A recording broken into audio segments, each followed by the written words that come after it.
Here we are, folks. It is Friday, and happy Friday to all you folks. Hopefully, you're having a good Friday, and well, happy birthday to your daughter tomorrow.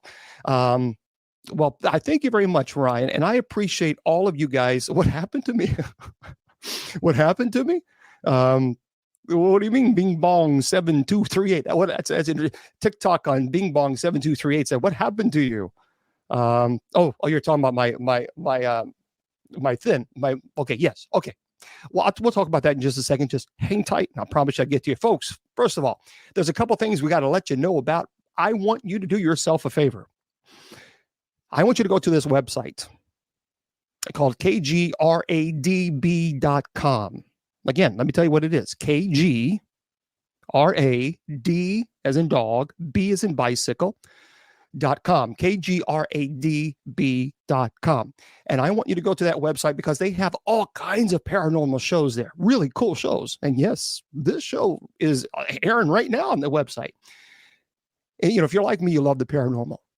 But it gets stagnant sometimes. You want to kind of learn, you want to watch something different. Well, folks, you got to go to the site. You have to go to the website and you need to subscribe. Look, folks, first of all, it's very inexpensive to subscribe, but do yourself another favor. I want you to put Bishop as your promo code, because if you put Bishop as your promo code, you're going to get 30% off your subscription.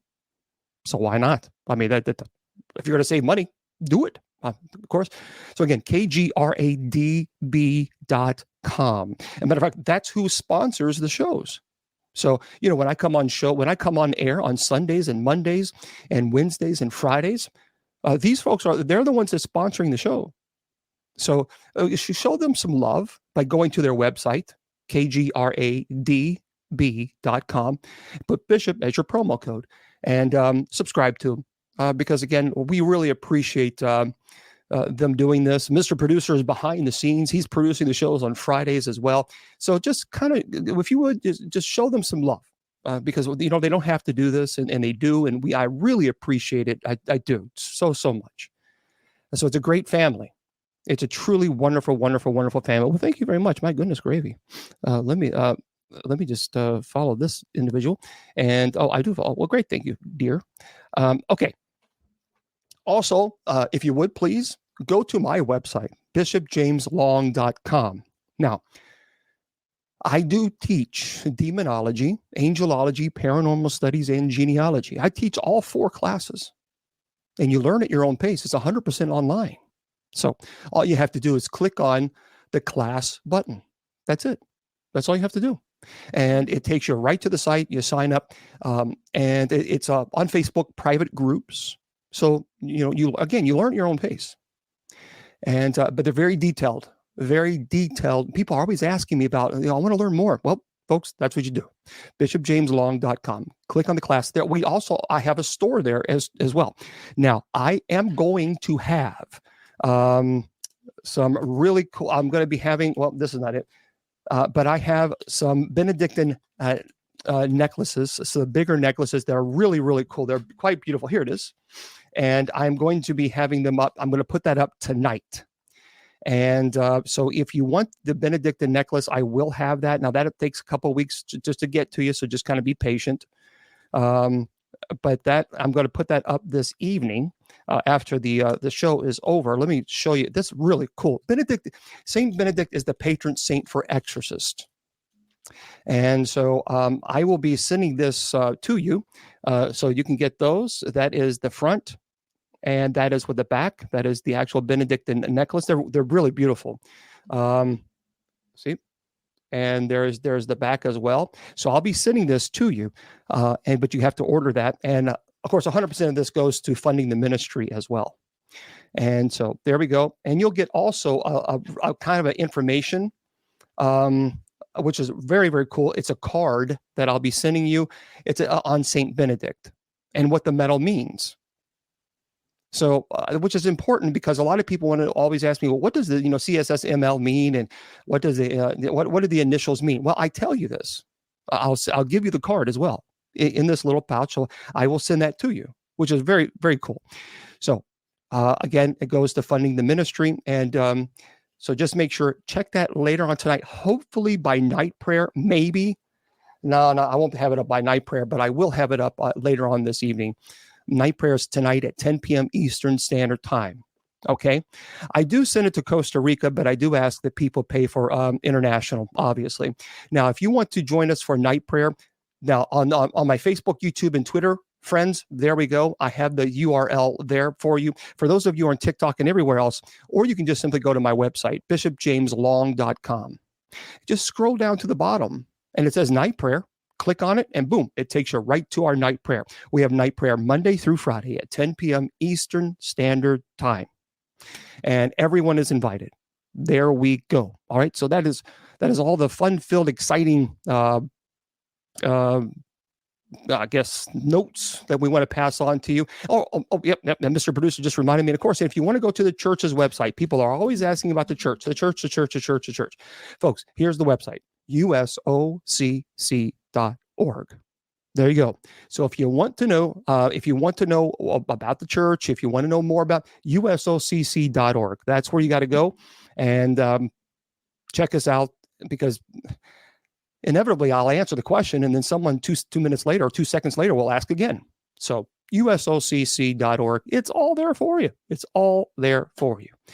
I understand. Yeah, I understand. Yeah, when you miss night prayer, it becomes a part of you. It truly does. And I'm there every night. Okay. So let me give you a very quick update. As most of you know, I've been talking a little bit about my gallbladder, and I've been in a lot of pain. A little uncomfortable tonight, but we're here. So I don't think the issue is the gallbladder.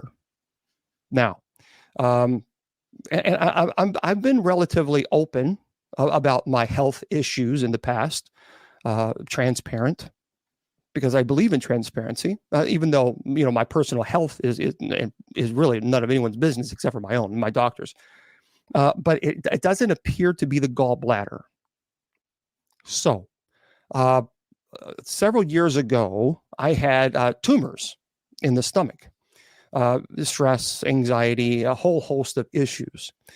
It does appear to be that tumors have returned.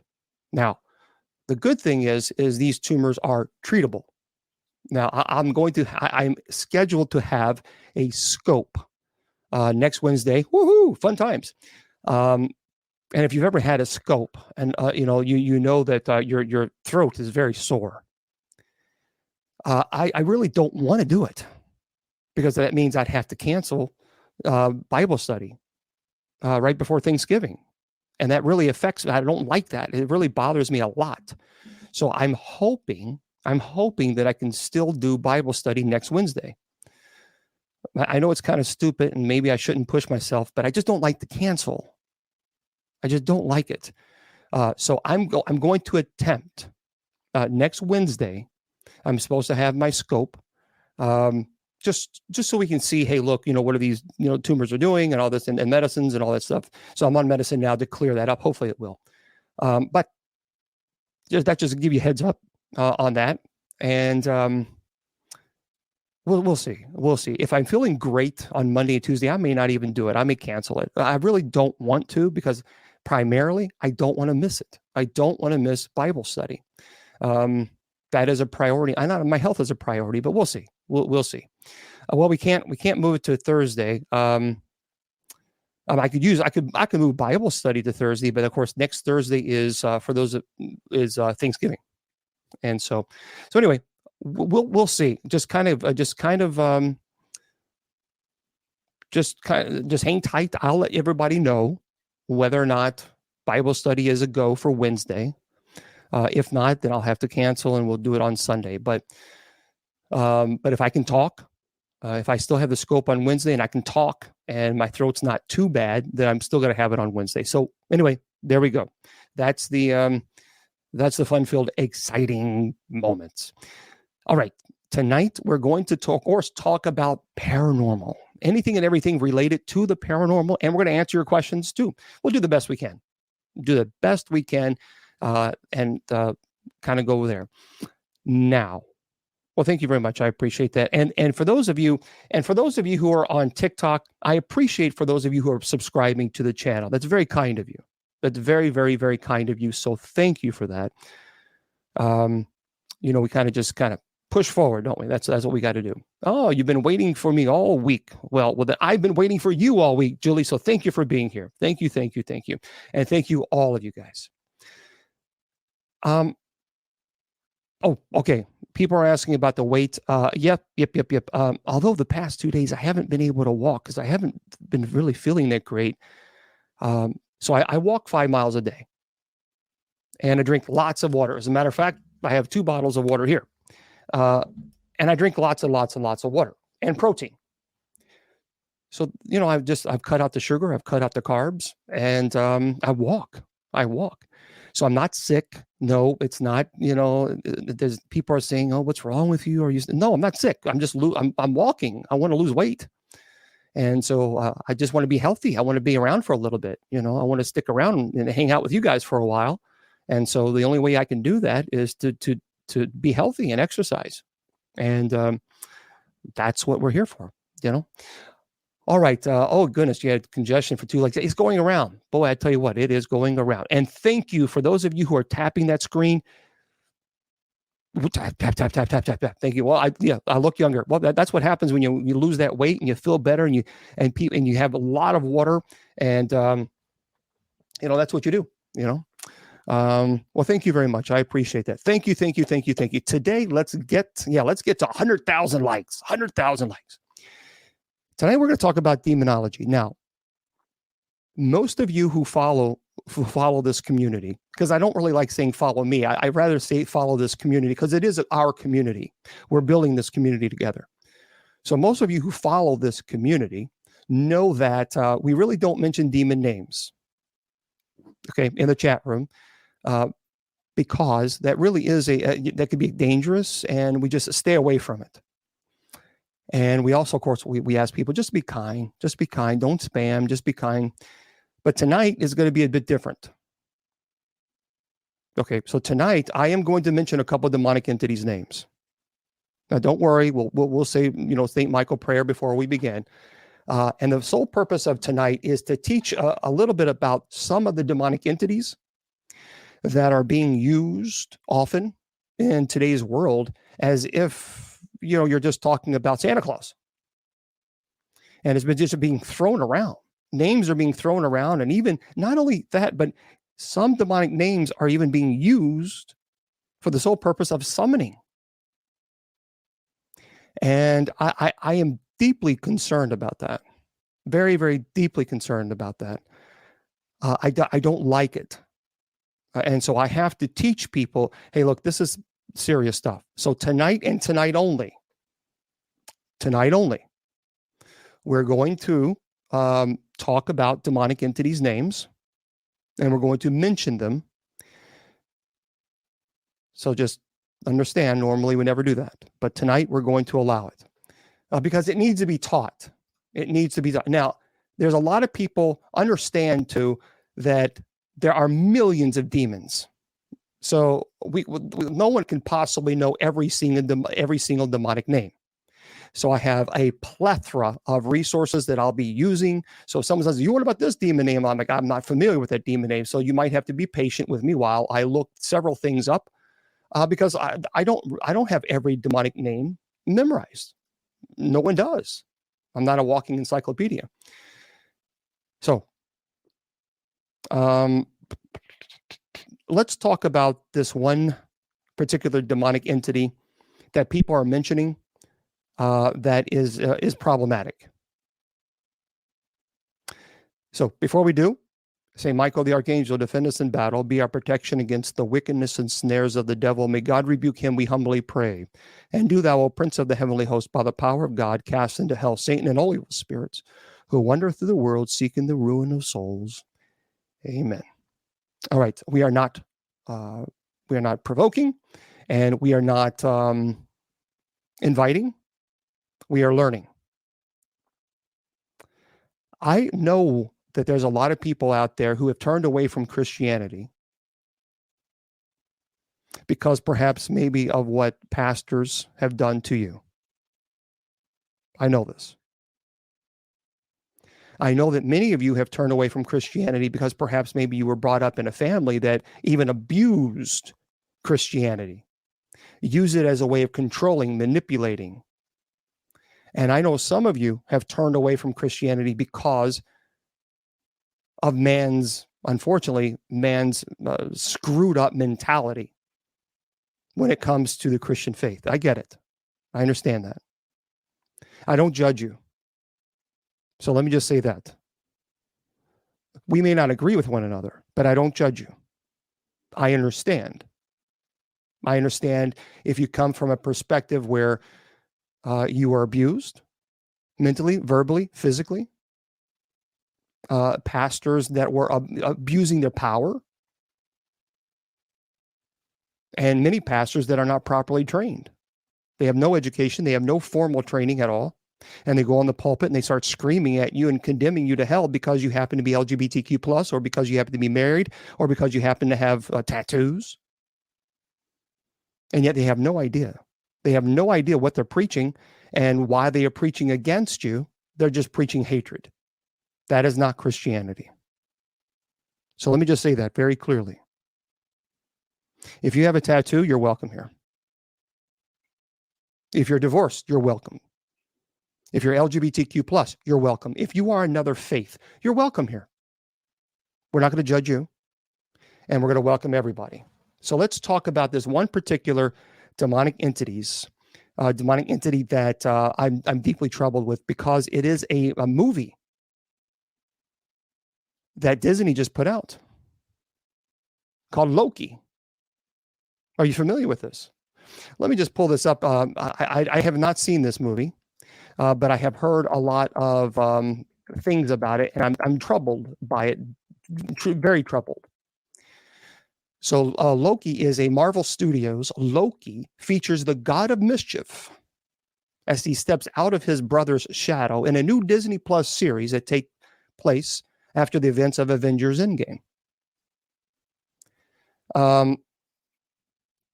I think that, quite honestly, Disney, there's a problem. I have a problem with this.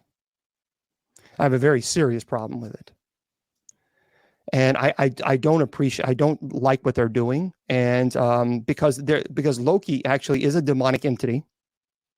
And we're going to talk about Loki. And a lot of people, a lot of kids are even, some kids they don't know, and maybe even parents don't know that they talk about Loki as if Loki is a good guy. Let me just give you a little bit heads up. The Disney Plus roster of Marvel Cinematic Universe television show is continuing to expand. Loki will mark the franchise's third television show on Disney streaming service when the 6-episode series premieres. And Loki is a trickster god. On May 5th, of course, Disney announced that the series would debut on June 9th, but of course, and successive episodes would then stream on Wednesdays. The show, per Disney, the show will follow the villain Loki, who's played by Tom Hiddleston, as he resumes his role as the god of mischief in a new series that takes place after the events of 2019 Avengers Endgame. It says here, Loki has long been regarded as one of Marvel's cinematic universe most popular characters, villains or otherwise. Hiddleston portrayed the character in a handful of franchise films, including all 3 of the Thor films in 2012, the Avengers, and 2018 Avengers Infinity War. And the character served as the primary antagonist in the first Thor film and the Avengers. I just don't like what they're doing here. I don't like that Disney has done this. So let me just give you a little bit of information about Loki. His mischievous nature was such that he even managed to slither his way into becoming one of the Norse deities. And Loki was known to be a god of mischief, a god lowercase g, magic and fire as well. Now, his heritage does aid in explaining the complexity of his character, as once went to the war against Aesir and are considered in many ways their enemies. Now, Loki, who was believed to be as the son of a giant as well as a goddess, straddles the two warring factions, a trait which plagues his character throughout his mythology. He marries the minor goddess Sin, but has many affairs, his most notable with the giantess Angerborda, and whom he gives birth to Hel, the queen of Niflheim. The trickster god also, interestingly enough, is the mother of Odin's great eight-legged steed, as Loki mated with a powerful male stallion while disguised as a mare. As his parentage and his progeny are all outside the normal state of his affairs, even the godly world, scholars believe that there must have been pertinence to his connection to so many dark and powerful figures in Norse pantheon. So please understand this. Yeah, and you're right. Shannon Long even said Disney is even selling his sigil on dog tags. Do you understand what I just said to you? Disney is selling its sigil. This is a problem. This, to me, I don't like this. I have a major problem with this. And to me, it's probably, it comes from Norse, Norse. It's technically Norse mythology. For those of you who don't know, it's Norse mythology. And this demon is, like I said, a son of two giants, and who abandoned him in battle with Odin. And Odin is one of the Greek gods in Norse mythology. Now, some say that Odin and Loki became blood brothers and undertook adventure with Thor.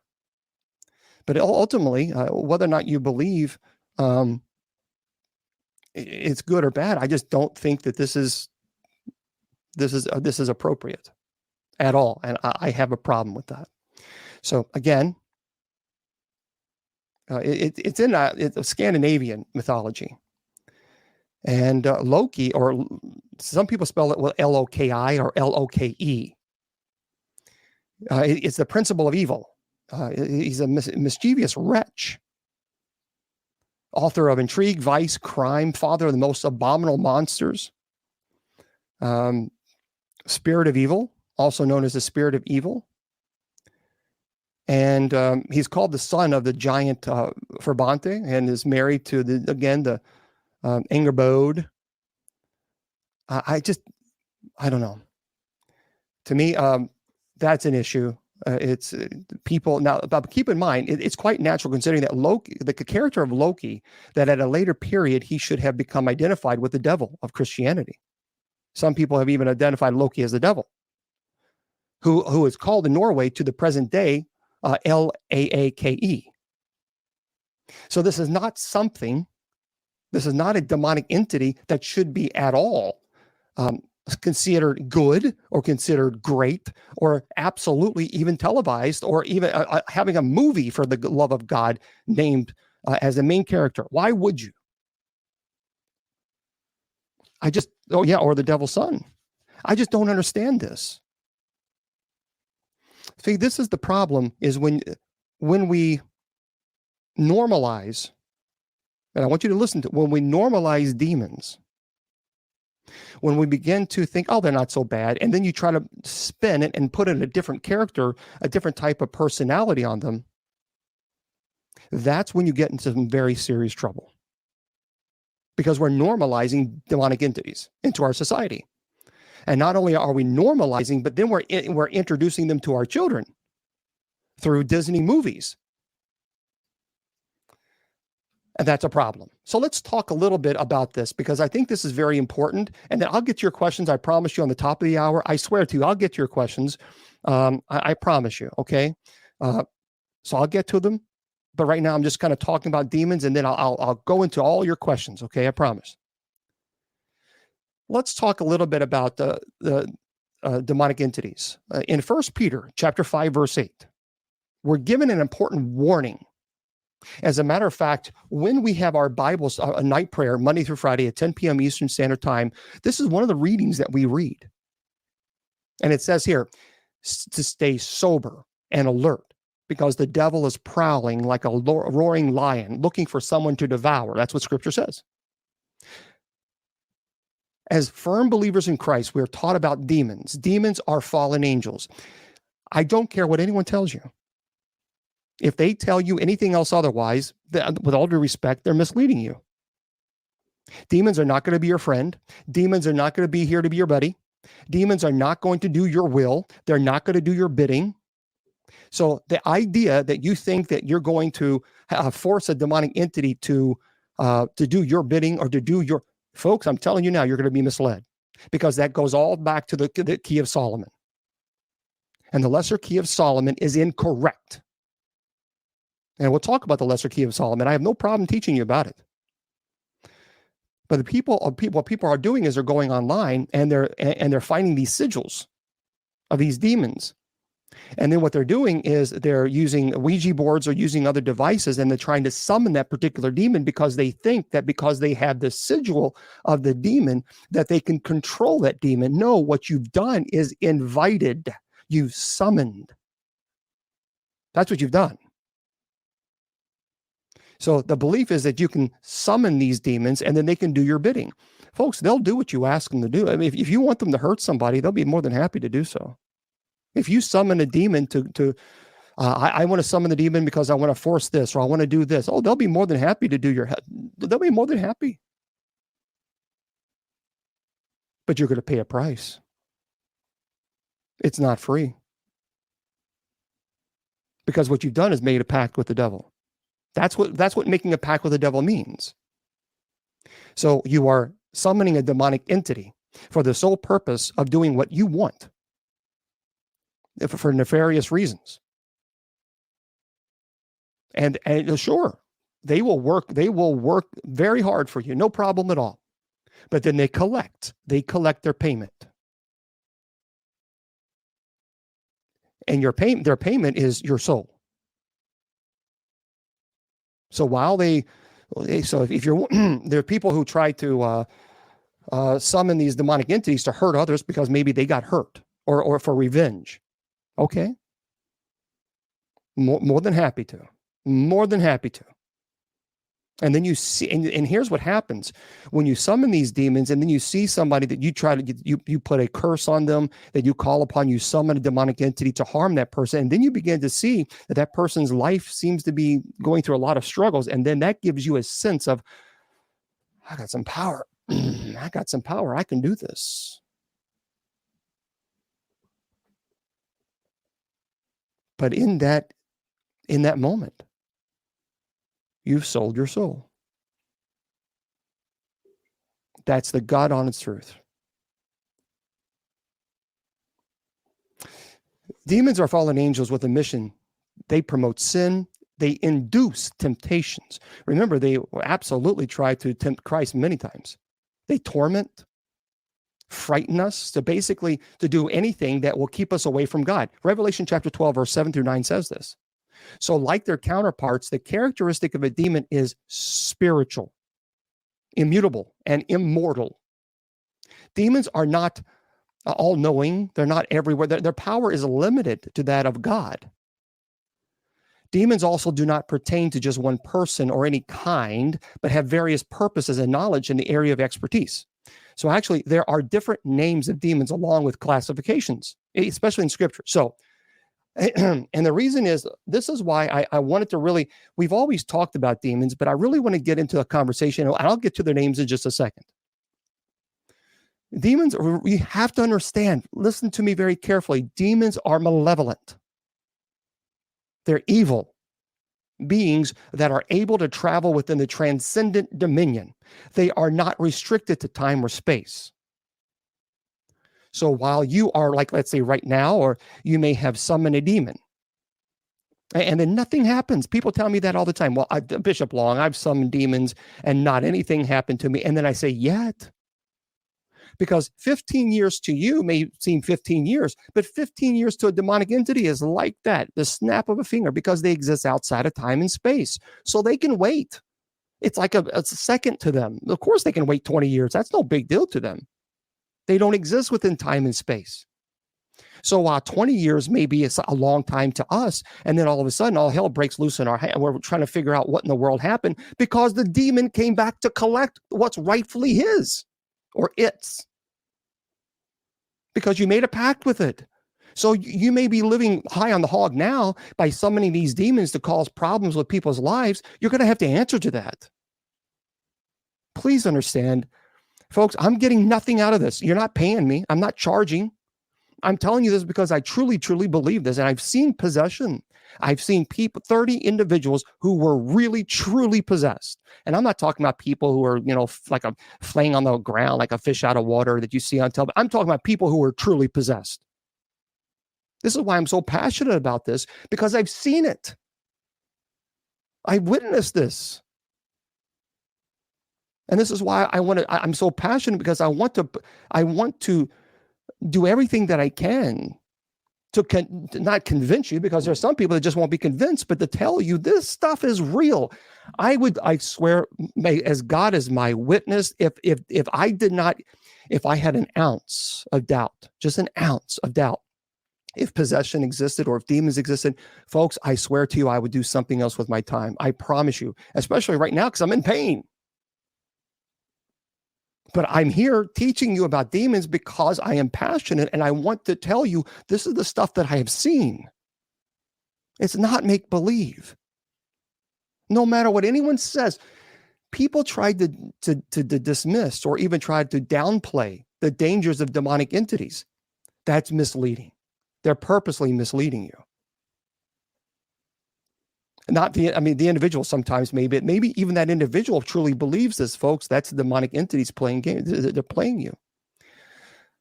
Now, understand there are different names of demons provided by different traditions, including the Bible. But one thing remains the same, and I want you to listen and listen good. Demons are not good beings. They are not. They will not be your friend. They are not interested in being your buddy. They're not interested. They don't give a damn what you want. They don't care what you need. They don't care about you, period. As a matter of fact, the only thing that they want is your destruction. That is what there's nothing more that gives them greater pleasure knowing that they have removed you from the grace of God. That gives them great joy. There's nothing else that they want. They want to remove you completely from God. That is their goal. Demons are terrible. They never come. They never, and they will never come to you with good intent. No matter what anybody says. I'm telling you as an exorcist. I'm telling you guys as someone who has seen possession. There's nothing good that a demonic entity wants. There's nothing good that a demonic entity, there's nothing good. Nothing. They're very intelligent. They're not stupid. They're ancient beings. You understand, they know how to manipulate us, and they do.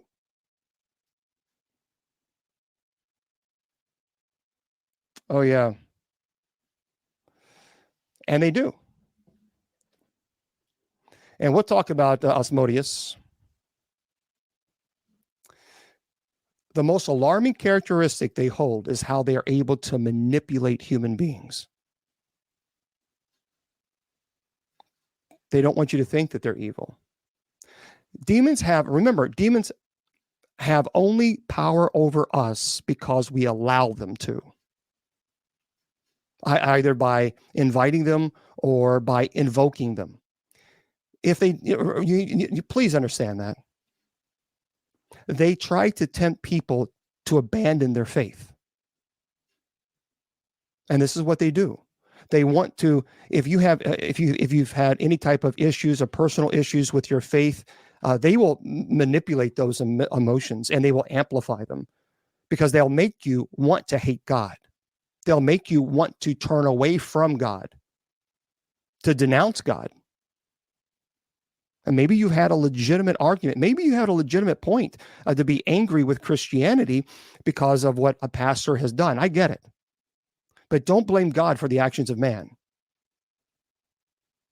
And demonic entities will manipulate you and try to pull you away, to abandon, to cause you, ultimately it's your decision, but they will tempt you to abandon your faith. I'm not talking about a religion. I'm not talking about a religion. And let me just make it very clear. All demons are evil. There is this nonsense that there are some good demons. That is bullcrap. That is the biggest lie there is. There is no such thing as a good demon. There is no such thing. I don't care what anyone, if anyone tells you that there are good demons, they are telling you, and they may truly believe this, but they are, unfortunately, they're being misled by that demonic entity. There are no such thing. There's no such thing as a good demon. I'm telling you, folks, as God is my witness, may God strike me down right now if I'm telling you a lie. There are no good demons. They don't exist. Demonic entities by its very nature is repulsed by God. They are repulsed by everything that God is. And we are created in God's image, and therefore we cause extreme repulsion within them. Do not believe. Don't believe it. There are no such thing as good demons. And furthermore, there's no way you're not going to change the nature of a demonic entity, no matter what you think. Because there are people telling me, well, I want to be friends with them so that I can change their person, maybe change their mind. Then you don't realize that they've already beaten you. You have no idea. You have no clue. They've already beaten you and you don't even know. The moment you think that you're going to change their mind, that's ego speaking, because they are in the presence of God. They were in the presence of God, the creator of all things, and they still freely chose to reject God. So what makes you think that you have some magical power that God doesn't? Do you see? You don't. You're not going to change the demonic entity's nature. They've already been judged. They've already been condemned. And for you to think that you're going to change the nature of a demonic entity is the moment that you don't realize you've already been defeated. You've already been beaten. Before the different names of demons, please understand that we have some general characteristics first. Demons have levels, just as angels. They're angels. They're Ephesians chapter 6, verse 10 through 12. We are told to stay strong because we are not dealing with the flesh or tangible or visible beings like humans. Instead, we are against the rulers, authorities, powers of the dark world. Satan has control over all demons, and their goal is to be an army to defeat God. That is their goal. Hence, so we, as children of God, we got to put the armor of God on. Ephesians also tells us that we must be against the spiritual forces of evil in the heavenly realms. So from this, we're able to understand that each demon has its own function. So these are also why demons have different names and not just one. So demons is a general term used to identify these evil forces. Understand also, demons can demonize. Do you understand that? Let me explain this. Unlike how being demonized is presented in the movies, demonic possession is shown differently multiple times in the New Testament. So one example was while Jesus was traveling, there were two men possessed by the demon known as Legion. Mark chapter 8, verse 28. And so here it is shown that the demon feared Jesus, he feared Jesus, who held power and authority given by God. Indeed, demons can demonize people by entering into us if we permit them. Demons can influence our thoughts, our actions, our words. It's terrifying. It really is terrifying. But the Bible also offers a solution. That demons cannot demonize someone without your invitation. Now, in connection to being demonized, is it possible for a person to be free from this demonization? Yes. But there are risks. Taking a demon out, performing an exorcism is like a cleansing a severe infection in the skin. If it's not done properly with the correct method and standards for sanitation, the infection will get worse. See, Matthew chapter 12, verse 45 tells us that without proper spiritual care, a demonized person can become more demonized. Do you understand that? I'm going to say that again. Matthew chapter 12, verse 45. So cleaning up your life without filling it with God's words allows Satan and his demons to refill that empty space, making your life even 7 times worse. Now, demonic entities have different characteristics, and one thing remains consistent, and that is their great ability to confuse people. And again, I'll get to your questions in just a second, TikTok. I promise you, on the top of the hour, and everybody else. Demons are nowhere as powerful as God. So they resort to searching and aiming for our weaknesses. And when they find our weaknesses, these demons, bam, take advantage of it. 1 John chapter 4, verse 4, it reminds us how we should always remember that the one within us is stronger than the one of the world. Whatever the demons offer, we should not be swayed, as the enemy sees this as a loophole. And also keep in mind, and we see this in Norse mythology, demons pretend they are God. Demons are not gods, nor will they ever be gods. But they have the ability to trick humans into thinking that demons are equal to, or our God is God themselves. And these actions and beliefs are seen in the lives of many people. They try to, demons aren't so bad. They're other gods, lowercase g. That's it. No. So, and these people believe that they are offering their blood and sacrifices to God, when really they're being tricked into worshiping a fake God. And this fake God is a product of demons. If people are distracted away from God's word, these demons can lurk and deceive us into worshiping them. And scripture talks about this. Now, according to Christian demonology, which is the study of demons, the main mission of the demons is to make humans sin. So you have to understand, the more we sin, the more we are separated from God.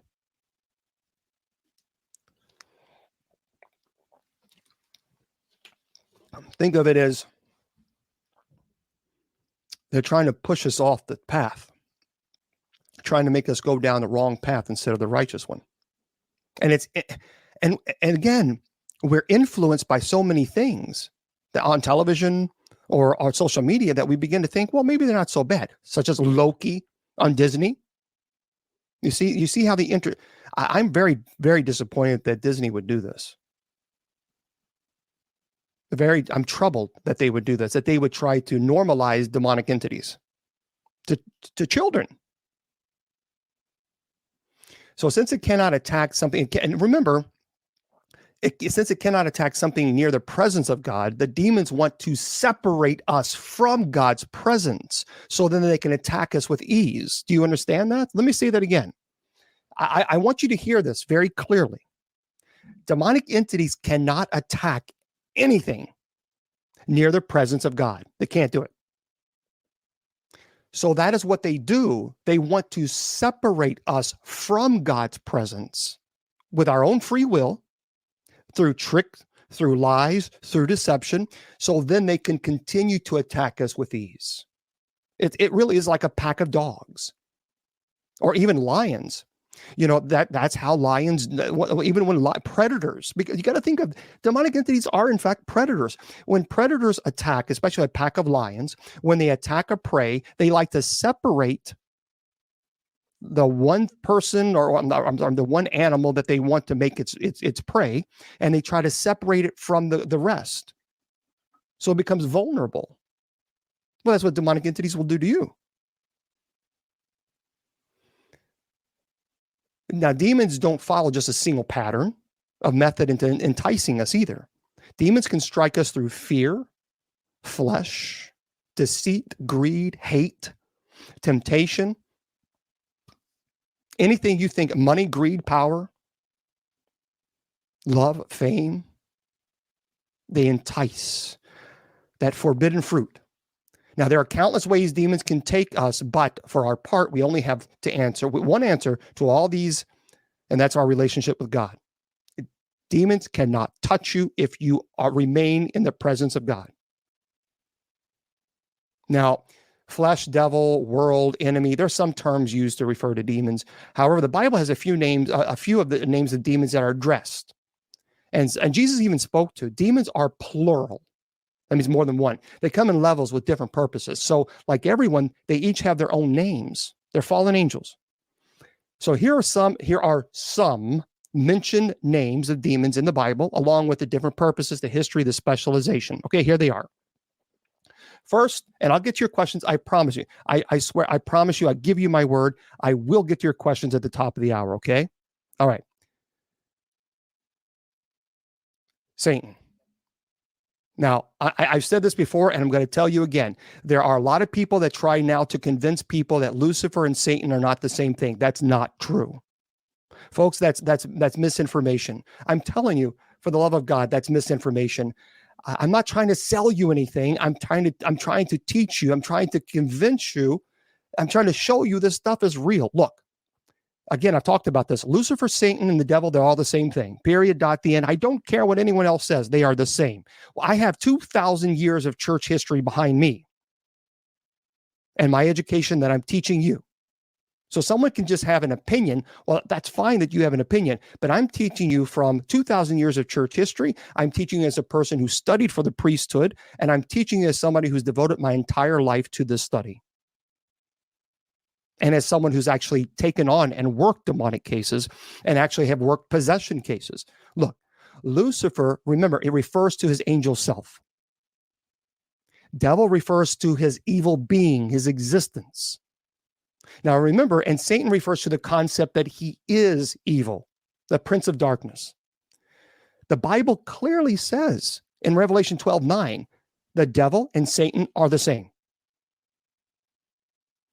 Now, people will say in Isaiah chapter 14, verse 12, people say, oh, no. It wasn't referring to Lucifer as the angel. It was talking about some king. No, it was not.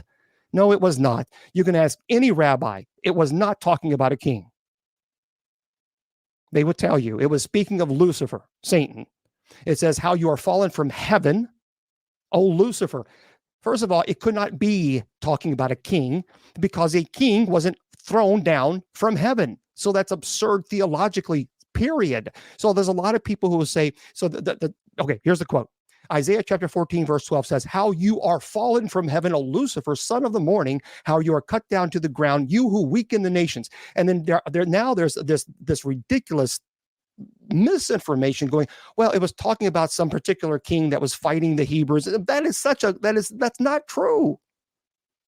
It's not true, folks. Just because someone gives you an opinion, it doesn't. I'm telling you from biblically speaking, there was no king ever that was cast down from heaven. How you are fallen from heaven, Lucifer. That's Lucifer. That's the angel. I mean, it's common sense. Just in the pretext alone, it tells us. So therefore, and by the way, Jesus said in Mark chapter 10, verse 18, I saw Satan fall like lightning from heaven. Folks, Lucifer and Satan, the devil, are all the same. If anyone tells you otherwise, they're misleading you. I'm sorry. I'm not trying to pick a fight. They're misleading you. Okay? Now, let me, in fact, by the way, Satan was being referred to as a recipient of many blessings from the hands of God. Remember, Lucifer, Satan, the devil, was considered a seraphim. He was anointed. Because, by the way, it says here in Ezekiel 28, verse 12 through 15, you were blameless in your ways from the day you were created till wickedness found you. Through your widespread trade, you were filled with violence and you sinned. Ezekiel chapter 28, verse 12 through 15 said that. So even in the New Testament, Jesus says that he saw Satan fall from lightning. Okay. The common misconception of Satan ruling hell, again, you got to understand this. Let me just say this because I want you to listen to me carefully, okay? Listen. The common misconception of Satan ruling hell is incorrect. Did you now listen? There's a lot of people think that Satan rules hell. No, Satan does not rule hell. That is theologically incorrect. He does not rule it. Instead, he is imprisoned in hell, just like any other demonic entity. Now, he is a seraphim. He is a high-ranking angel, no question. And he certainly has legions of angels behind them doing his bidding, yes. But there's a difference between ruling hell and being imprisoned in hell. Do you understand that? Because there's a meme, because again, here this meme says, if angel punishes the bad guys in hell, doesn't that make him a good guy? And I saw this on social media, and people are like, oh, that's a good point. If he's punishing bad guys, then doesn't that make him good? No, because first of all, the first premise is incorrect. Because he is imprisoned and tormented in hell as any other demonic entity. Do you understand that? That's very important to understand. Remember, in the same Satan's attack, he attacks us in the manner of temptation. We're given a reminder to stay disciplined, to be alert. Now, there is a demonic entity called Molech. And I'm not going to get into every single demonic entity's name. I can't. While it is not directly stated in the Bible that Molech is a demon, the act of worshiping under his name was an issue for Israel in the Old Testament, because there were people who, terrible. In Leviticus chapter 20, verse 2, there you can kind of look it up in the scripture. Leviticus chapter 20, verse 2. Since the act of worshiping false gods equate to demonic acts, Molech is a name that God has commanded us not to associate with. The history behind Molech's existence is imprecise. Scholars believe that the act of worshiping Molech came to the region of Canaan with the Phoenicians. Remember, Molech belongs to the terrifying list of names of demons. We got to just don't even mention, don't summon. Because what they did, here's why. You read in scripture in Leviticus 18, verse 21, not to throw your children in the fire. Sacrifice your children. And people always ask me, what in the world was going on with that? What they were doing is they were actually throwing their children, their firstborn, into a fire, literally burning them alive as an offering to Molech. And then people want to know why I think demons are bad. You're throwing children in the fire. This is ancient history, folks. This is what people actually did. Let that sit in for just a moment. If you are, I'm not a parent. I think, people ask me, if there's anything that you really regret, what was it? I think the one thing that I regret in my life is that I never had children. I had little fur babies, but I've never had children. I think that's one thing that I would love to be a parent. I've even thought of be a foster parent, because to me, I think there's nothing more beautiful and wonderful than I used to teach kids with special needs. I used to be a special education teacher, and to be able to help a child grow and foster into a healthy adult, and to see them grow and mature, and boy, I tell you what, that's just it's a legacy. And can you imagine? Well, thank you, Alice. But can you imagine, for those of you who are parents, actually taking your firstborn and throwing them into a fire, offering them to this Molech, and then you want to know why I think demons are bad? That's demonic influence. Thank you, Justin. Okay, the act of worshiping Moloch was at peak during Solomon's reign, by the way. So let's talk about Mr. Solomon, King Solomon. King Solomon was brilliant, no question about it. His wisdom was perfect. His wisdom was absolutely no question. He was the son of King David. The belief was, okay, the Lesser Key of Solomon is that a ring, and I don't have it with me. I wish I'd. Hold on. Let me see. Bear with me. I tried to find it the other day. It's not like something that I wear, because obviously for a variety of reasons. I have books everywhere on my desk. You should see it. Hold on. I want to show this to you. If I can find there's a book here. There's a book. Hold on. Just bear with me. If I can find it, I'll show it to you. If I can't, oh well. Sorry. Good grief. I've got too many. I don't have this. It's not a huge desk anyway, so yeah. I don't know. It looks like I won't be able to find it. Well, that kind of stinks, because there are rings that you can buy. You can actually buy them online. The Lesser Key of Solomon rings. Oh, here it is. Okay, I think this is it. Yep, you can actually buy them. Terrible.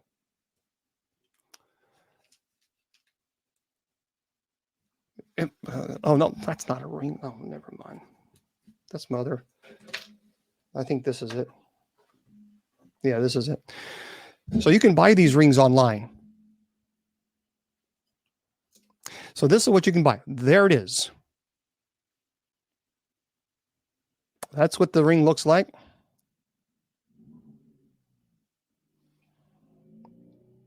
So the theory is, the Lesser Key of Solomon, is that he was given a ring, and it was carved in heaven. And an angel allegedly gave him this ring. This ring supposedly gave him the power to summon demons. And what he did is he summoned these demons and forced them into slavery, to build temples to multiple gods. Because Solomon loved women of the Orient. He loved women that from different cultures. And he had an issue with that. And so what he would do to appease these women is then he would allegedly summon these demons and force the demons then to build these temples in honor of the multiple gods like Moloch, to appease the women that he was lustful after. Now, what's happening is that people are going online and they're finding these sigils, the demonic sigils. And then they're placing them on Ouija boards and they're summoning these demons because they think that they can force this demonic entity to do their will, whatever it might be. I had a case in which a person did that and they became possessed. And that was one of the most violent possessions I've ever worked. And it was all because they read the Lesser Key of Solomon. There's also a name called Legion. Now, with many names of demons, we can see that they are unlike God, for there is more than one demon. Remember, we only have one God. Now, this is a well-depicted through Legion. A demon spoke to, about Mark chapter 5, verse 1, remember, and through 20. When Jesus arrived at the country, he met a possessed man outside a cemetery. And this man was like any other. So no one was strong enough to subdue him. And they tried binding him with chains and shackles, but none of that worked. So Jesus asked what his name was. And the demonic entity said, "My name is Legion, for we are many." Mark chapter 5, verse 9. So remember, demonization can include more than one demon. So a Roman legion consists of about 3,000 to 6,000 soldiers. And this made sense as to how the unclean spirit or demon was immensely powerful in terms of physical power. You see what I'm saying? Okay, now, Abaddon, or some people say Abaddon. Among the many names of demons available in different sources, Abaddon is definitely a name we want to avoid. Abaddon is mentioned in Revelation chapter 9, verse 11. His Hebrew name is Abaddon, and Abaddon is included in the 7 trumpets prophecy. It's described by the Apostle John. Now, under this prophecy, when the fifth trumpet is blown, demons will be released with the goal of bringing torture and terror towards those with God's seal. What does that mean? Baptism. And these demonic locusts will have a leader, and this leader is Abaddon. And this demon's mission is simple: torturing, causing suffering upon those who have declined to accept Satan as their leader. And again, Abaddon is only one of Satan's underlings. It cannot be denied that the thought of demons like these are scary. But remember, we have the power to turn against a future and eternal suffering. This is why we should choose, act, and speak carefully. Okay. There's the demonic traditions in the Bible. There are moments in the Bible that show how humans are prone to be enticed into the different names of demons and the false promises of being offered to them. Demonic traditions have been highly conducted throughout history.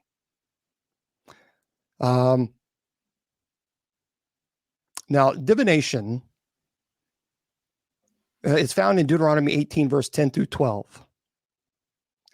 Practices like killing chickens or any other, animal. They're willing to do this to observe its liver to somewhat predict the future of any queries about their paths. Necromancy, the point of necromancy when it talks about scripture and the demonic that influences this, it's from the word necro, or corpse. And this type of practice involved the bodies of the dead. Action aims to communicate with the dead by raising them up, by controlling them. Now, of course, we've talked about this before, and I'm not talking about paranormal investigators. That's not necromancy. We're not raising them up for the dead for the sole purpose of controlling them. That's not what we're doing. All right. So let's get into a couple other names, and then we will. If you have a particular demonic entity's name, I'll try to. But remember, there's thousands and thousands of demons' names, thousands, millions. So obviously, I don't have them all memorized, but I have multiple sources that I have for you, and I'm going to bring them to you. Amen. That's Christian origin. Comes from the Christian demonology. In Christian demonology, he is the Marquis of Hell. Rules 40 infernal legions. One of the most popular spirit names. I've talked about Abaddon. Remember, in Hebrew term, it means a place of destruction. And if you have questions about a particular demon, you can ask. And yeah, Kathy, that's a great question. Why would any ancient culture believe that killing, sacrificing their children, burying them alive would appease the gods and solve the problem? That's exactly what demonic entities will do. They will go in and they will try to make you believe that what you're doing is actually for their betterment, to appease these gods, these false gods, and that you will have blessings upon you and your family. And that is how the demonic entities will mislead you. It's very simple to become indoctrinated in culture and to mislead people, and that's exactly what was happening here.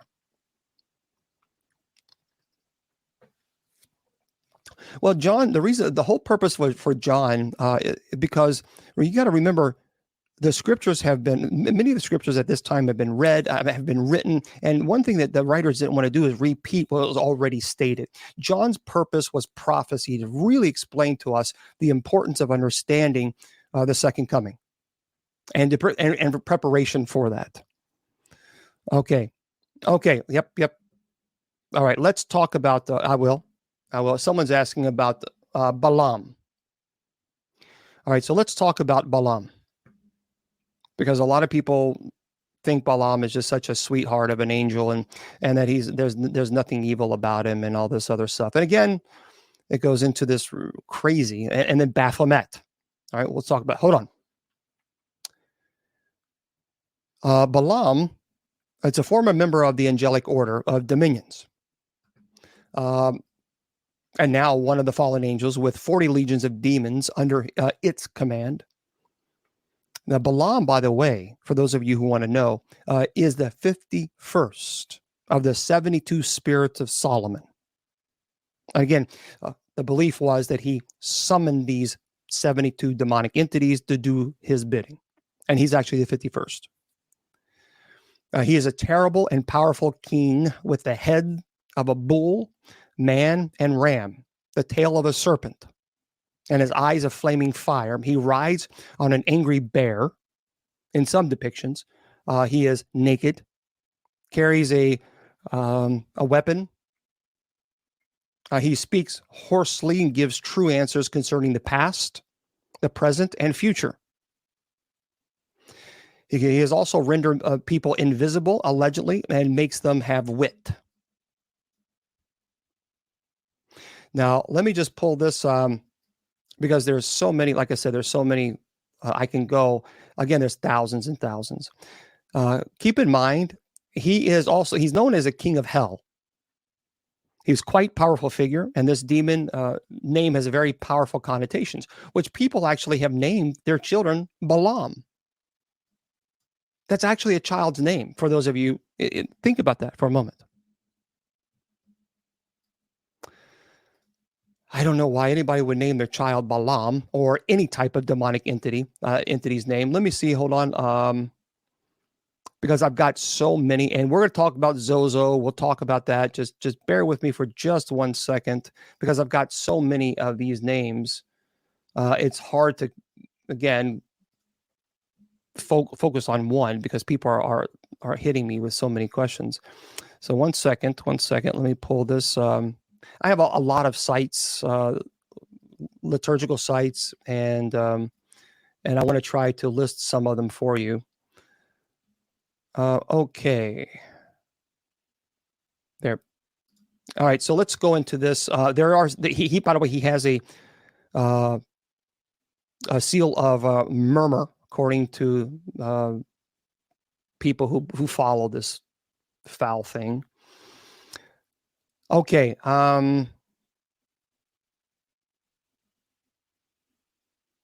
Hold on, I'm trying to find where I found this thing. Really, I wanted to make sure that I can share with you. Hold on.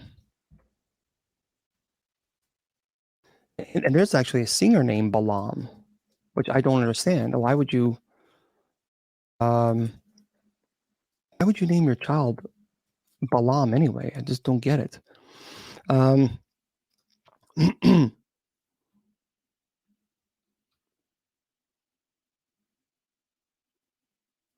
Yeah, Asmodeus. He has to have a seal in gold. It's listed as number 32 according to respective rank. He's strong, powerful, appears with 3 heads. First, like a bull, the man, and a ram. We talked about him. Balaam, by the way, he commands. There's a belief of 40 legions of demons, and one. I'm telling you, this is a demonic entity that that's why a lot of people are not fans of individuals who are psychics, because they try to say that they are being persuaded by Balaam because of what he does and the whole purpose of what he tries to do. Okay. So if you have any other questions, and we can kind of go from there, and I'll get to your, but there's so many questions. Yeah.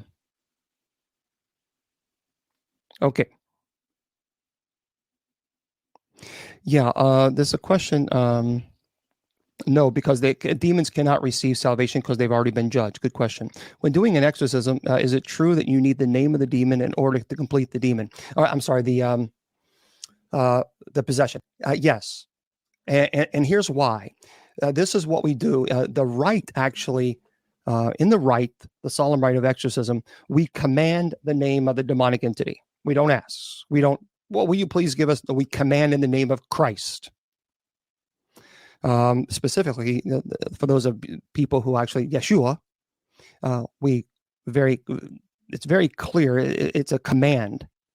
And the reason being is because once you get the name of the demonic, then you have the control. And that's where the control begins.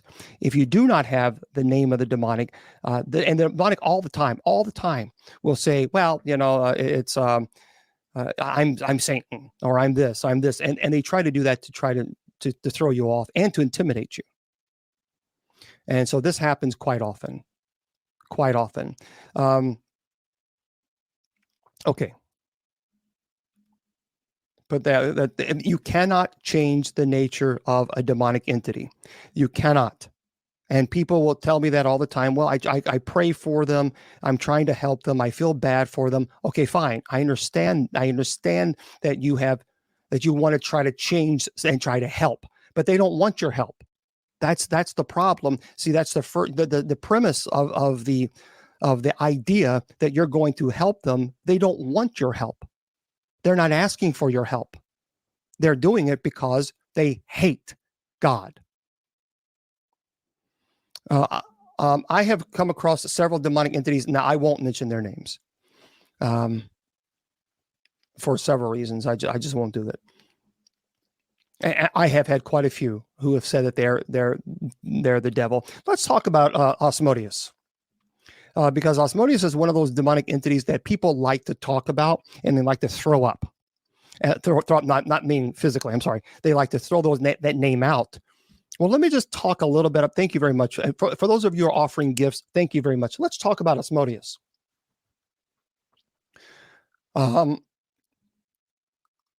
Understand, Asmodeus is the demon of lust.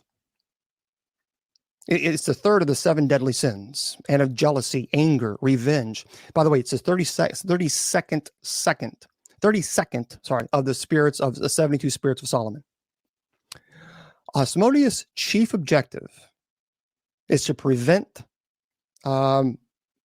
husbands and wives to have children, wreck marriages, force husbands to commit adultery and women to commit adultery. It's also one of the chief demons involved in the cases of possession. Now, throughout history, he's been regarded as one of the most evil of Satan's infernal demons. He will make you think that he's in love with you. And many people will actually talk about getting into a relationship with Asmodeus. And it starts with incubus and succubus kind of ideology or experience. Now, he is portrayed as having 3 heads, having the feet of a chicken, very aggressive, a sexually aggressive creature, having wings and tail of a serpent. He rides on a dragon, breathes fire. Now, Asmodeus has its roots in ancient Persia. Please understand, this is a very ancient demonic entity. It wasn't just something that he just started today. His name is what, again, many people believed and still believe that he's one of the 7 archangels in Persian mythology. Now, the Hebrews absorbed him into their mythology, where he attained the highest status and most powerful of his legends. Now, according to Hebrews, he's the son of Naamah and Shamdan, and prior to his fall from heaven, he was part of the seraphim, which is the highest ranking demonic entities, as Lucifer was. And in other Hebrew legends, he is either associated with or the husband of Lilith, the demon queen of lust. And sometimes he's said to be the offspring of Lilith and Adam, which I don't necessarily believe that. Now, the book of Tobit tells how Asmodeus lusted after a young woman named Sarah and killed each of her 7 husbands before the marriages could be consummated. And with an 8th, a tutor, Tobias, in her life, Sarah prayed to God for help, and God sent down the archangel Raphael, who instructed Tobias on how to make an incense of the heart and liver of the fish, which would drive away Asmodeus. And after Tobias and Sarah were married, Asmodeus appeared in their wedding chamber to kill Tobias. But the incense forced him to flee, and he went to Egypt, but Raphael tracked him down and bound him. Now, when you're talking about the Testament of Solomon, Asmodeus lives in the constellation of the Great Bear, Ursa Major. He spreads the wickedness of men, plots against newlyweds, spreads madness about women through the stars, ruins the beauty of virgins, and commits murders. He is forever thwarted by Raphael and the smoking liver and gall of a fish, especially the sheet fish, which lives in the Assyrian rivers. He has knowledge of the future. Asmodeus is taken into the presence of King Solomon by the prince of demons, Beelzebub. He's sullen, arrogant, defiant. He tells the king he was born of a human mother and an angel father. He also says that Solomon will have only a temporary hold over the demons, just temporary. So his kingdom eventually will be divided. Understand, Solomon inherited a powerful kingdom by King David. It was the most powerful kingdom in the world and most wealthiest. And Solomon squandered it. And he squandered it by creating multiple temples to these pagan gods, to demonic entities. And Solomon, now the belief was, he admits that Solomon binds Asmodeus with care. He orders the demon to be flogged and orders him to state his activities. Asmodeus says, I am the renowned Asmodeus. I cause the wickedness of men to spread throughout the world. I am always hatching plots against newlyweds. I mar the beauty of virgins and cause their hearts to grow cold. I spread madness about women through the stars, and I have often committed a rash of murders. So Solomon puts him in iron chains and surrounds him with 10 jars full of water, which makes the demon complain bitterly. Asmodeus is forced to make clay vessels for the temple. And then Solomon also burns the liver and gall of a fish and a branch of storax beneath the demon, quelling his nasty tongue. But what's interesting is Solomon uses his magic ring to force Asmodeus and other demons to build magnificent temples. And after its completion, Solomon tells Asmodeus that he cannot understand why demons are so powerful when he, their leader, could be so easily chained. Asmodeus says that he will prove his greatness if Solomon will remove his chains and lend him the magical ring. Solomon does so, only to be hurled far away from Jerusalem. And Asmodeus steals the ring, forces Solomon into exile, and becomes king himself. So he throws the ring into the sea, but Solomon's lover, Ammonite Naamah, finds the ring in a belly of fish, or a fish belly. And then the king regains his power. He's immediately transported to Jerusalem. When he puts on the ring as punishment, he puts Asmodeus in a jar. That's where when you hear these paranormal investigators trying to find demons and they try to trap them, put them in a jar or put them in that's where you're getting this. That's where you're getting that from. That's the history behind it. So anyway, that's the story of Asmodeus, and it goes there. There's a lot more to it, but we don't for time purposes we can't go into everything. Now let's talk about, because people always talk about this particular demonic entity, and I think it's important, Belial. And Belial, by the way, and we're going to talk about Zozo. It's actually in the Hebrew Old Testament, which later became personified as the devil. In Christian texts of the New Testament, it's spelled many, many different ways. The Secret Book of John, that's actually an early Gnostic text, talks about Belias. Now, Belial, it means it's used to characterize the wickedness or worthless. And it's like lacking of, or just simply. Some scholars translate it into Hebrew as just worthless. And in verses such as the book of Proverbs, in Proverbs chapter 6, verse 12, translates the Hebrew phrase, this as a naughty person. And we can talk about several things about Belial, and it's also mentioned in the Dead Sea Scrolls. If Belial's presence is actually found throughout the war scrolls, and is established as the force occupying the opposite end of the spectrum of God. So in Colossians 1, verse 1, the first line of the document, it is stated, the first attack of the sons of light shall be undertaken against the forces of the sons of darkness, the army of Belial. So we kind of have a little bit there. It's also mentioned in the Testaments of the 12 patriarchs. So you can look that up as well.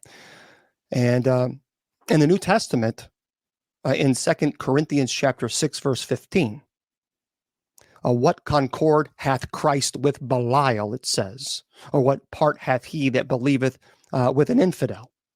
So even Paul talks about it. Okay, so that's Belial. And I know, again, there's so many more that people want to ask about. All right.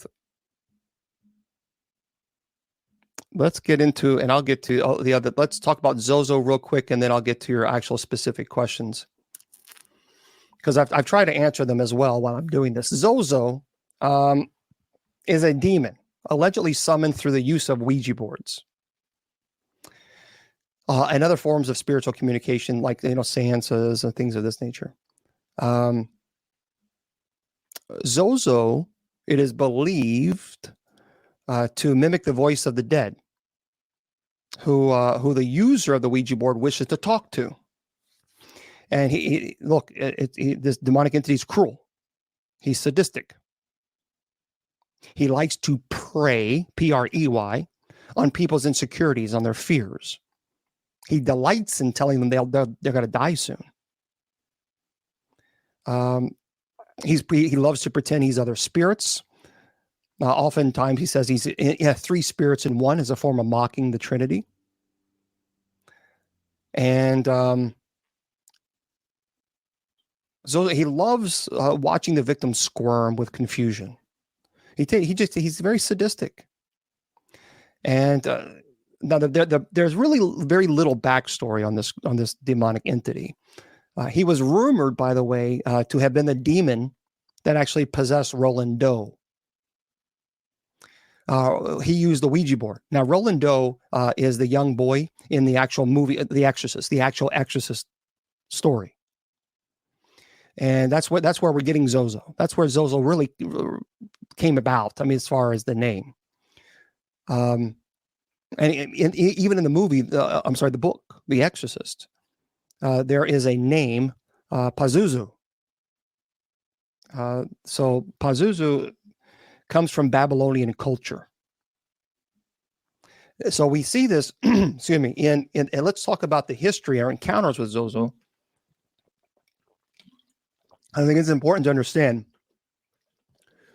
In 1951, Roland Doe was a boy who got possessed, allegedly by Zozo, after using a Ouija board, and he was eventually exorcised. In 1972 in Los Angeles, a mother named Doris Blyther, or some saying Blither, used a Ouija board and found herself haunted by a dark entity, which sought her and her family harm, that spelt out Zozo. In 1977 and 79, the Enfield, by the way, if you don't know about this, check that out. You can Google Enfield, E-N-F-I-E-L-D, Enfield poltergeist in England, where a family got plagued by a malevolent force that spelled allegedly Zozo. And then in 2012, in Tombstone, in Nevada, there was some soldiers who were off duty, decided to mess around with a Ouija board. And they made contact with an alleged spirit who told them that they had died in Tombstone, Arizona. And on the way back, one of the men got possessed and almost killed the others in a car crash. Now, the demon left him and he regained consciousness. So that's the story of Zozo. There's a lot of theories as to whether or not Zozo, and of course, it's been on television shows as well. And so, we know it's not the first time that we're talking about Zozo.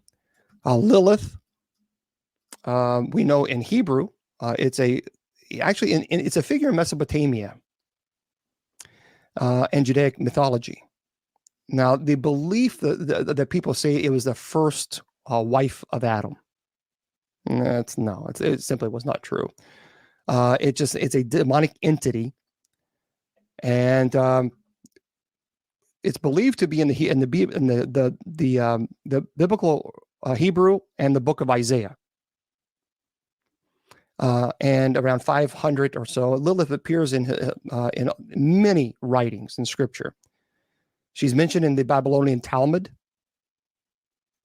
and Obviously, many people will refer to Lilith as a succubus. Now, in Jewish folklore, by the way, Lilith appears as Adam's first wife. She was created at the same time from the clay as Adam. The legend of Lilith developed extensively in the Middle Ages and in Jewish mysticism. For example, 11th century writings of Isaac ben Jacob HaKohen, Lilith left Adam after she refused to become subservient to him, and then would not return to the Garden of Eden after she had allegedly coupled with the archangel Samael. Now, interpretations of Lilith found in later Jewish materials are plentiful, but really, honestly, little information has survived relating to the Sumerian, the Assyrian, Babylonian view of the class of demons. But by the way, in Hebrew language texts, Lilith is translated as a night creature, night monster, night hag, screech owl, and actually, in Isaiah chapter 34, verse 14, Lilith reference does not appear in most common translations like a King James version or New International Version. So Lilith is certainly there, and we see the historical context of Lilith, and whether or not you believe Lilith is a true incubus and succubus or not, I can tell you that incubus and succubus do exist. Okay, so what are some of your questions? And then we can kind of go from there. And I know there's a lot of you have. Baphomet. Okay, yeah, Baphomet is certainly one of those demonic entities that is quite vicious, as all of them are. For those of you who don't know, Baphomet is the symbol of the satanic goat. Have you seen this before? My allergies are killing me. Excuse me. I got to put some eye drops in my eyes. They're just killing me. Sorry, folks, but I've got to do it. Man, my allergies are just really just kicking my rear end today. I don't have any tissue, but that's all right. Okay. So let's get into a Baphomet. My eyes. No, I'm not crying. I just put stuff in my. Yeah, it's allergies are bad. Okay. Baphomet. Have you ever seen the satanic goat? Well, that's Baphomet. Baphomet is portrayed as half human, half goat figure, or even a goat head. And many of you probably have seen this. The origin of the name Baphomet, it really is unclear, though. It may be a corruption of Mahomet or others. Now, the English occult historian Montague Summers suggested it was a combination of two Greek words, baphe and mitis, or absorption of knowledge.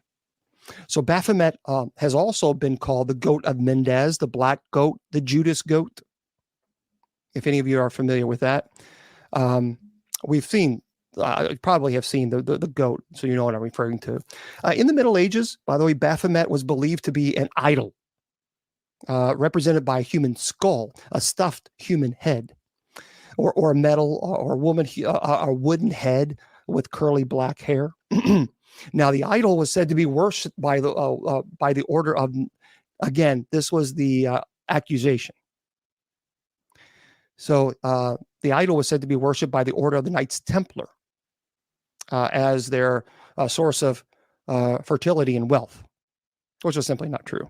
And the best known representation of Baphomet is a drawing in the 19th century, French magician Eliphas Levi called the Baphomet of Mendez. So you can look that up. You can Google that if you want, Mendes.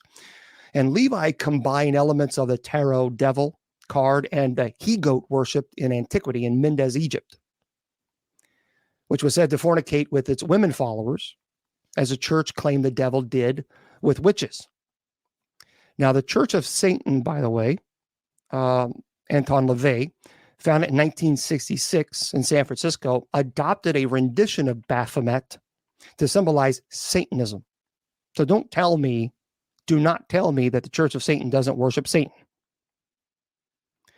The symbol is a goat's head drawn within an inverted pentacle, enclosed in a double circle.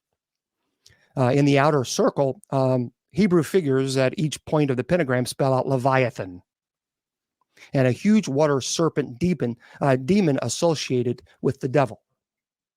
So again, you're not going to sit there and tell me that the Church of Satan does not worship Satan, when in fact the symbolism is Satan. I mean, come on. So you know how ridiculous that is. And it even sounds ridiculous if you think about it. Okay. Right back there, Joseph. So that's a little bit.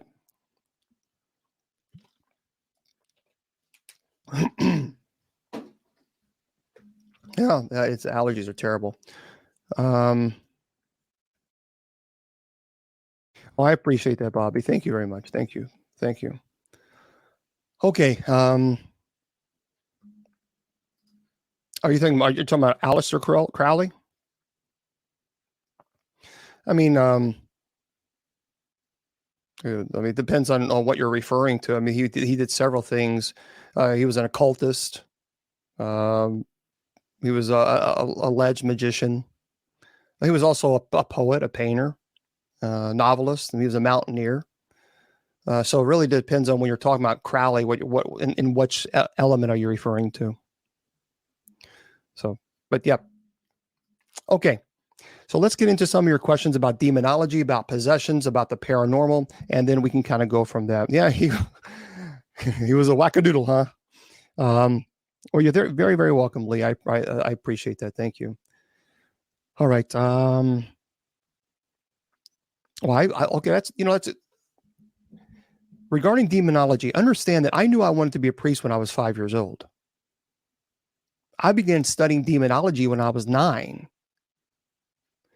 I didn't quite understand a lot of what I was reading, but I knew that I couldn't put the books down. I became obsessed. As a matter of fact, there was a little branch right down the street from our house. It wasn't that far, and so many times I was going down there and I was reading. And I read I couldn't not put the books down. I just became almost obsessed with Satanism, the books and the reason is because I wanted to learn the opposite of God. Not because I was drawn to it or wanted to do it. I just wanted to understand, why would something reject God so much? So even at 9 years old, I began to read, and I continue reading even to this day. I won't stop, because obviously this is a passion of mine, and it's something that I've done all my life.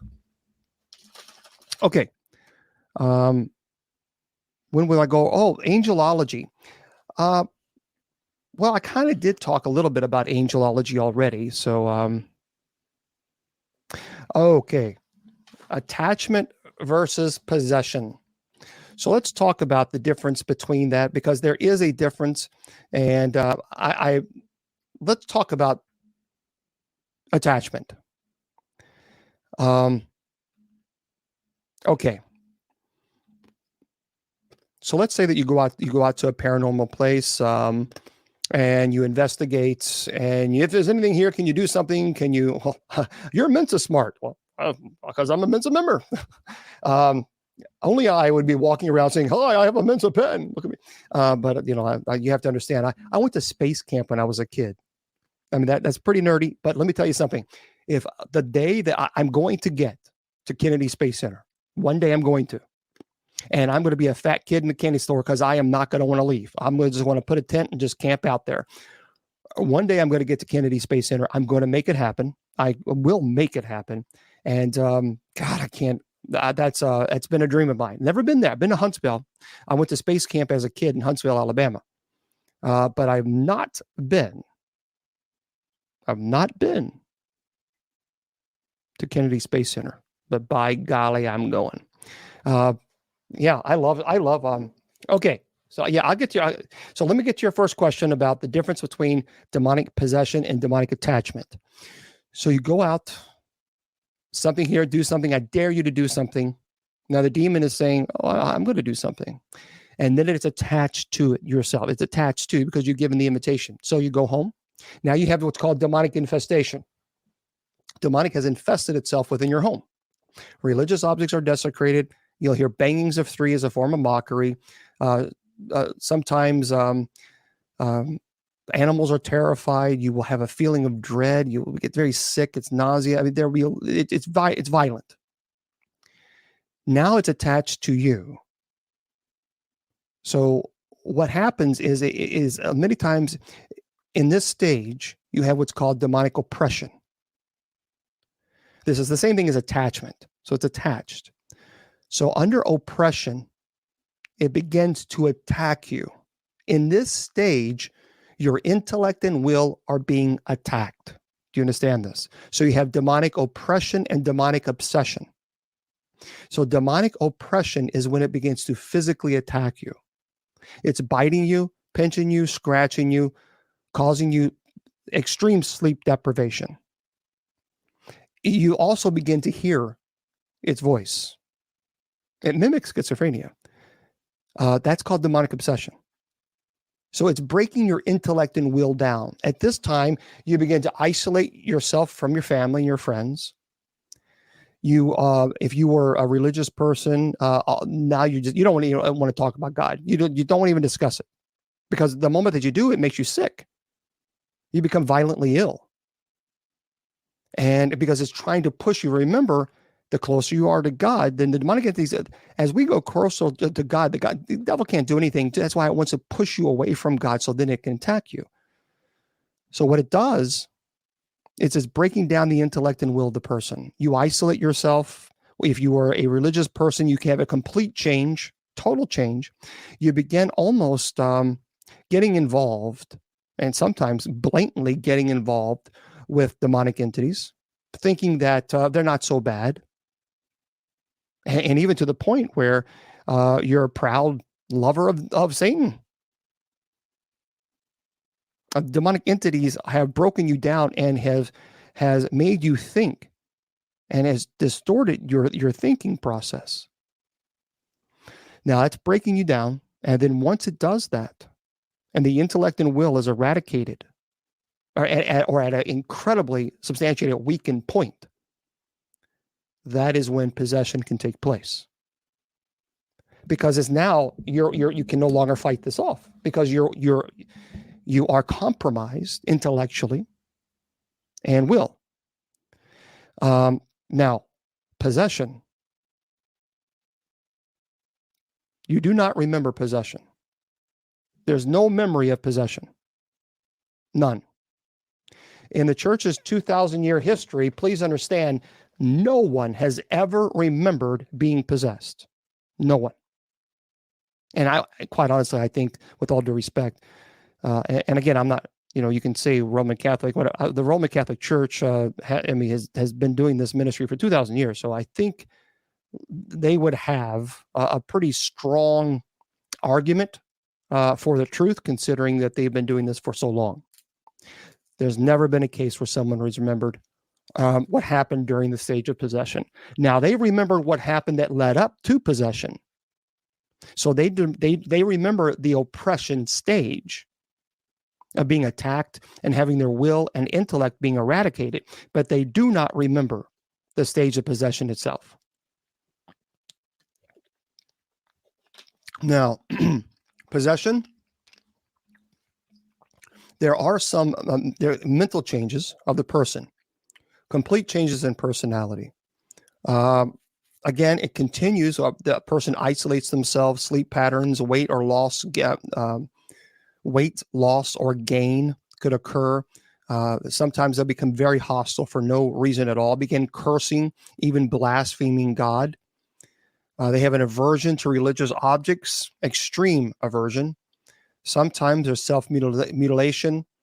Some can dress very provocatively. If the person is normally a very conservative individual, now they're purposely going out and dressing quite scandalous. Their personal hygiene becomes compromised. Occult materials could occur in drawings or diagrams of demonic sigils. They become abusive or even threatening for no reason at all. And Now, it depends on the type of demonic entity. If it's an incubus and succubus, then many times they can become very sexually preoccupied, even to the point of being violent.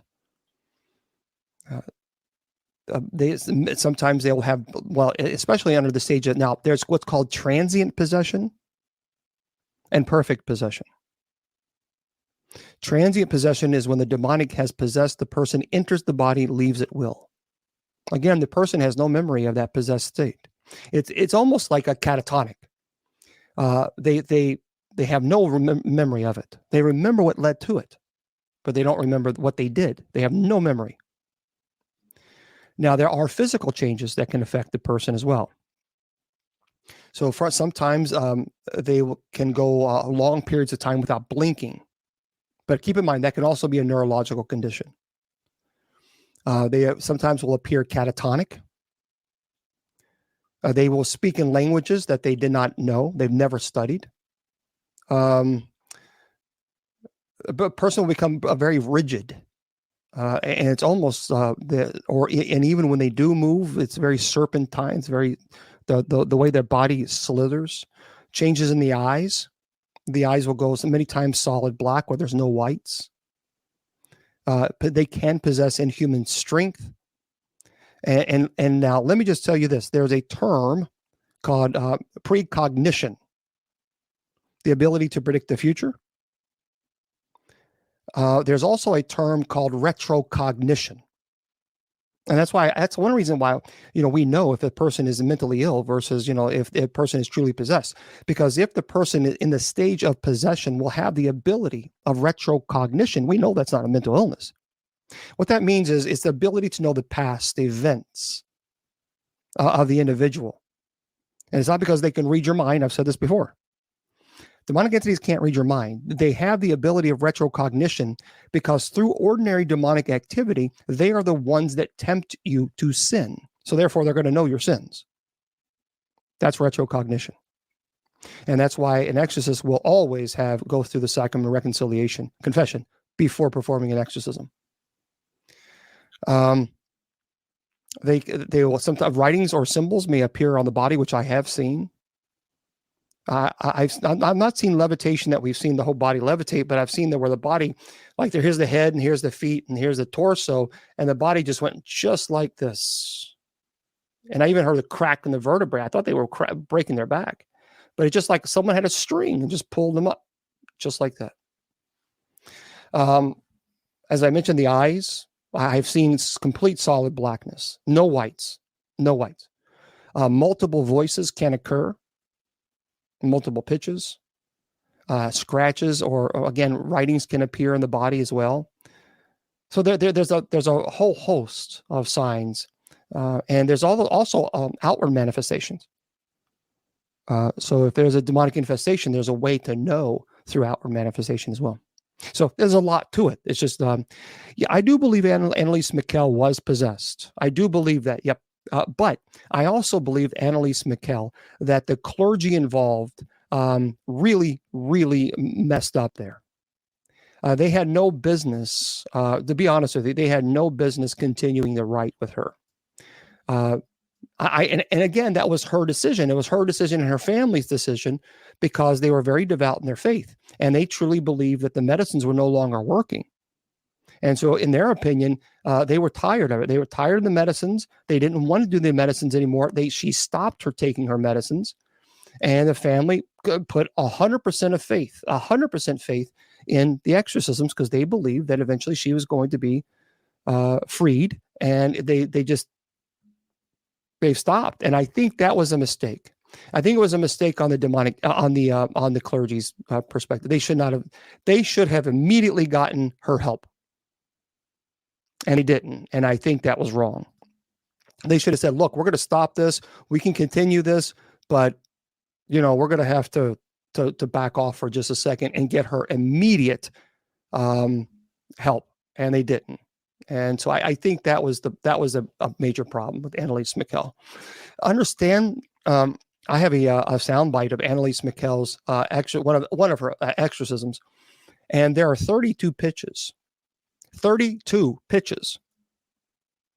in this exorcism. 32. Now, some people say 37. Well, it doesn't matter. Once you get past 3, that's superhuman. So she truly believed that she was in fact possessed. Maybe I'll do on a Friday. Maybe I'll do a thing on Annalise and Roland Doe, specifically about them, and talk about it. Remember, they did 67 rites over a 10-month period of time on Annalise, and so I think maybe I'll do that maybe one day. Okay. Do victims of possession see the entity when first gets possessed? That's a good question, Ghost. Many times when you're dealing with, especially with an incubus and succubus, yes. So here's what happens on an incubus and succubus. In the beginning, it doesn't start out as aggressive. In the beginning, it starts out as pleasurable. We're human beings, and sexuality is a gift from God. And so demonic entities will prey on that.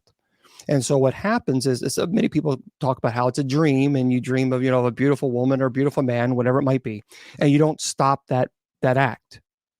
Well, what happens is it becomes repetitive, and then it begins very intrusive. And then you say, that's it. In the name of Jesus Christ, I command you to leave. Stop. Well, the gig is up now. Now the demonic entity is no longer going to portray it as a pleasurable thing. And that's where many times people will actually see the demonic entity. And that's the old hag syndrome.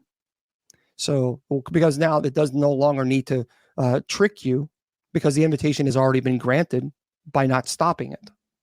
And so then once you say, that's it, in the name of Jesus Christ, I command you to leave.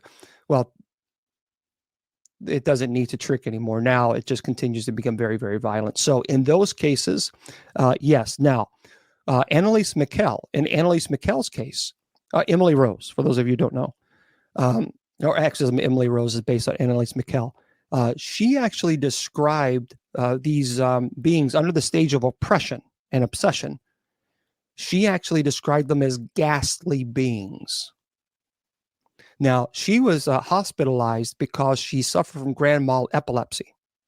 She suffered from seizures. And at that time, they really didn't understand seizures. And so she was hospitalized for it, and she hated it because they didn't know how to handle it. And so they placed her in this mental hospital, and that's when the oppression became very violent. So she, under oppression, began to describe these ghastly figures. So that's a good question. How do you find God? People ask me that all the time, and I appreciate you asking. And I've said this a couple times. If you've lost your faith, then this is what I would like for you to do. Thanksgiving is next week. If you can, find a homeless shelter or any type of community that serves food, and do that. You will find God. When you show love and you show compassion to people, you will find God. Not because you're expecting something in return, because you're doing it because you know that's the right thing to do. You will find God. So if you're struggling with your faith, I encourage you. I really do. Thank you, Mr. Producer. I encourage you to go and go to a homeless shelter who that serves food, and volunteer. Just volunteer for, because they always need volunteers, and just volunteer. And you will find God. And that's at least that's from my perspective. Okay. Okay. So for those of you who are on Spreaker, I'm going to say good night to you and have a beautiful, beautiful evening. And I'll be talking to you guys, obviously, very, very soon. So I have to, unfortunately, I tell you what, I wish I could stay with you guys all night long. We could have all kinds of great, or delivering food to homebound elderly. Isn't that the truth? Just any type of ministry, any type of thing that you're doing to help somebody else, not because you're expecting something in return, just because you want to help. That's why I have always found God there. That's true. I want to remind you guys, please do me a favor. Go to bishopjameslong.com, bishopjameslong.com. Go to my store, purchase the items. I do have the St. Michael necklace as well, and the Benedictine bracelets and necklaces. So please go there. I will have up later on tonight the brand new Benedictine necklace. It's a beautiful necklace. I'll have that up later on. 100% goes to the ministry. Also, very quickly, if you can help, every year I do this. If you are able, if God has blessed you this year and you would like to help some families with Christmas this year, because a lot of people are struggling, then I want you to send me an email at bishopchristmas@yahoo.com. So if you can help, say, hey, look, I can help a family. I have my budget is $50 or $100, whatever it might be. Please send me an email there. And if you are a family that needs help, if you're a family and you have young kids, if you're a single mom, or if you're just a family and you're struggling, then contact me at the same email, bishopchristmas@yahoo.com, and just tell me what you need, what you're looking for, how many kids you have, their ages. That's very important. I need to know their ages and how many kids you have. And then what I do is I connect you with people who are willing to say, yep, I can help. And that's it. I back away and you guys communicate, and I just try to connect people with individuals who are blessed and who want to help others. Because I know a lot of people right now struggling, and I get it. So bishopchristmas@yahoo.com. If you need help, on the subject line, need Christmas help. If you are able to help, can help for Christmas. But again, you got to let me know if you can help. Just tell me what your budget is, and then I try to look at all the emails, and because I'm going to prioritize that over everything, and then I try to connect people. And so again, it's just my way of trying to help as many people as I can. I'm not going to be able to help everybody, but at least I've been doing this now. I've been doing this for over 15 years, and I've been doing it on Facebook, and I'll continue to do it. So, okay, if you can help, please do. Bear with me. On TikTok, I'll be with you guys in just one moment. Don't go anywhere. I'm going to remind you guys, as I do every single time. First of all, this Sunday, I will be here for Bible study at 8 p.m. Eastern. Okay? Bible study. But remember, your value does not decrease based on someone's inability or refusal to see your worth. My friends, you are priceless. And never let anybody convince you otherwise. Facebook, YouTube, and Twitter. God bless. The Sacred Division has been brought to you by Bishop Long's online paranormal course. Learn demonology, angelology, paranormal studies, and genealogy. It's 100% online, and you learn at your own pace. Please go to www.bishopjameslong.com and click on the paranormal course link.